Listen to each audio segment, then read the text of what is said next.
Recently, dips have gained a lot of popularity because they're so versatile. You can have them with chips, sandwiches, or even your homemade chilas. Today, I'm making one such dip. It's a creamy jalapeno dip, and later I'm going to be turning it into a coleslaw sandwich. Let's see how it's done. This recipe is a high protein recipe because we're making the paneer at home, which is later going to be blended to turn into a dip. So let's start by making that first. I have half a liter of milk here, which I'm going to bring to a boil. I'm using full fat milk today.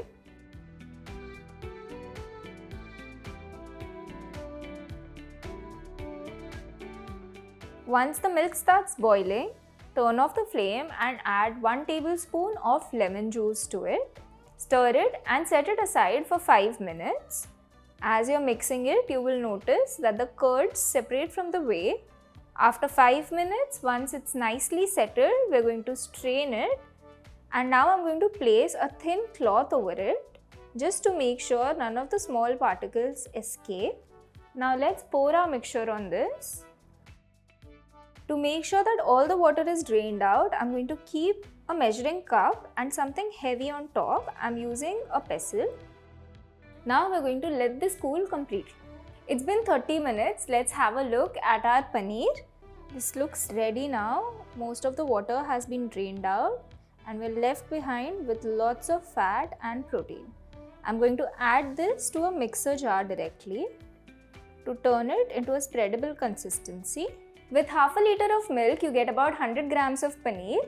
But this water does not have to go to waste. You can use it to make your chapati atta at home or to thin down your chila batters as well. Now, moving on to the recipe, let's turn this paneer into a nice creamy dip. I'm also going to use 1 tablespoon of this whey to make our dip nice and creamy.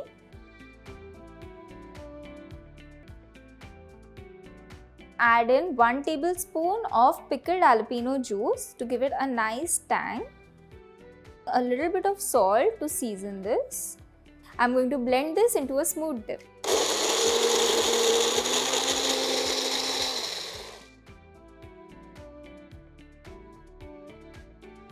Let's have a look at this. Looks nice and thick and it's pretty smooth now. If you like, you can add a little more whey to thin it down even more. Totally depends on exactly what you're looking for. I'm going to season this some more with a little bit of crushed black pepper, some chopped jalapenos, around 1.5 tablespoons should be good, and some chopped coriander for a little bit of freshness, around 1 tablespoon. Give this a good mix.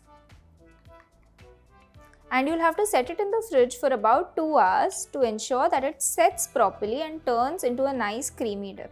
We're going to store this in an airtight container in the fridge. So I'm directly going to add it, tap it to get a nice even top, cover it and place it in the fridge.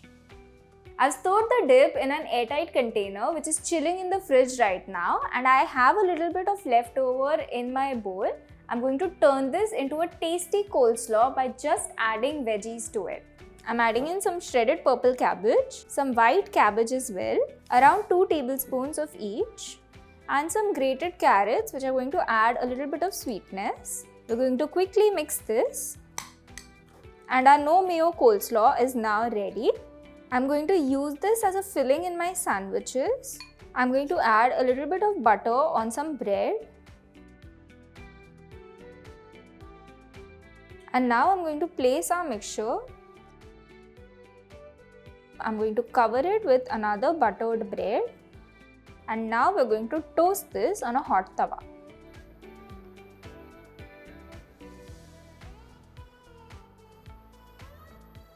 I'm going to toast this from both sides till it's nice and golden brown.